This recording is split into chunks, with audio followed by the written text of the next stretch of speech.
Question number 11। इस सवाल के अंदर कुछ नई ट्रिक होगी तो वो हम देख लेते हैं। ये सवाल इन्होंने दिया हुआ है हमें और ए की वैल्यू हमें दी हुई है 1।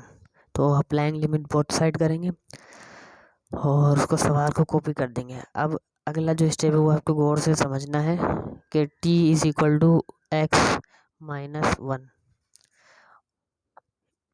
ये करने की वजह यह है कि हमें पता है कि x की वैल्यू है 1। t टेंस टू 1 का मतलब है x की वैल्यू 1 है। तो हमें किसी भी तरह लिमिट को जो है वो ज़ीरो करना है।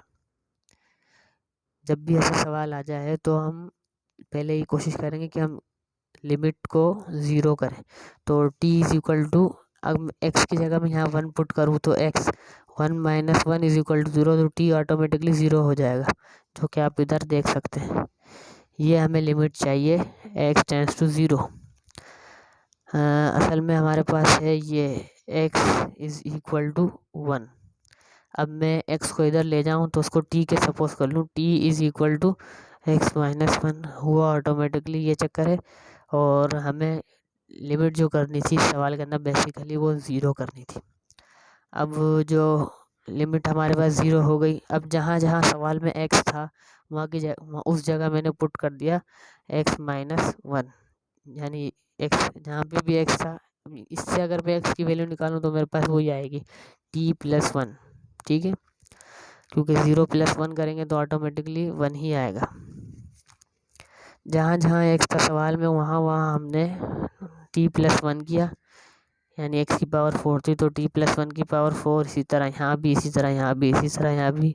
अलगरज जहाँ पे भी x था वहाँ पे हमने 1 प्लस टी या t प्लस 1 कर दिया और लिमिट में भी हमने तब्दीली लेके आए।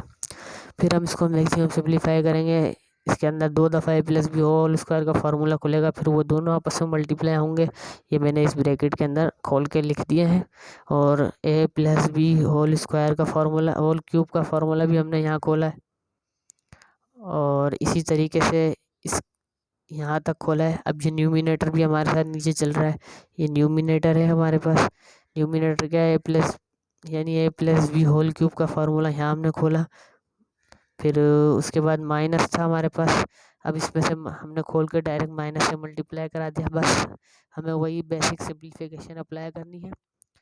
और बस इसके अंदर जो ट्रिक थी वो ये वाली ट्रिक थी, लिमिट वाली। अगर यहाँ तक समझ में आ गया तो बाकी अब वो पिछले सवाल की तरह हो जाएगा। अब अगर हम देखें तो हमारे पास यहाँ पे टी स्क्वायर की टर्म कॉमन निकलेगी, जो कि नीचे वाले से कैंसिल होगी। अगर मैं भी लिमिट अप्लाई करूँगा तो जवाब अनडिफाइंड हो जाएगा, तो मुझे इसको सिंप्लीफाई तो करना है ना। यहाँ से टी स्क्वायर कॉमन निकल गया, ऊपर 8 और नीचे 2 हमारे पास बच रहा है। फिर लिमिट हम इसके ऊपर अप्लाई कर देंगे, ये टर्म 0 हो जाएगी, ये टर्म 0 हो जाएगी, ये टर्म 0 हो जाएगी, तो 8/2 जो कि 4 होता है, तो ये हो जाएगा हमारे पास जवाब। अगला सवाल है हमारे पास 12। एक्स की power m minus 1 whole over n की एक्स की पावर n माइनस 1। ए की वैल्यू हमें दी हुई है 2, अप्लाइंग लिमिट बोथ साइड। अब सवाल जो पहले हमारे पास आया था 1.6 में, क्वेश्चन नंबर 15, यहाँ पे उसके अंदर लिमिट जो दी थी x टेंस टू 0 थी, यहाँ पे x टेंस टू 1 है। तो इसके अंदर हमें लिमिट को 0 करना है, वही पिछले वाले सवाल की तरह कि x is equal to t plus 1, तो so t is equal to x minus 1। ये वैल्यू हमें चाहिए थी, जहाँ जहाँ x है हम वहाँ पे ये पुट कर देंगे, तो हमारे पास लिमिट 0 हो गई। ये हमारे पास कुछ सवाल इस तरीके से बन जाएगा।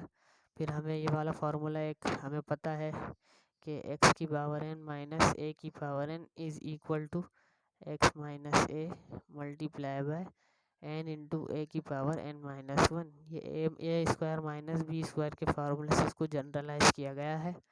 और अगले स्टेप में भी हमने यही किया, यहाँ पे x जो था वो 1 प्लस टी था, 1 प्लस टी लिख दिया, माइनस का 1 यानी माइनस का a, और 1 प्लस टी एक्स नीचे भी यही हुआ।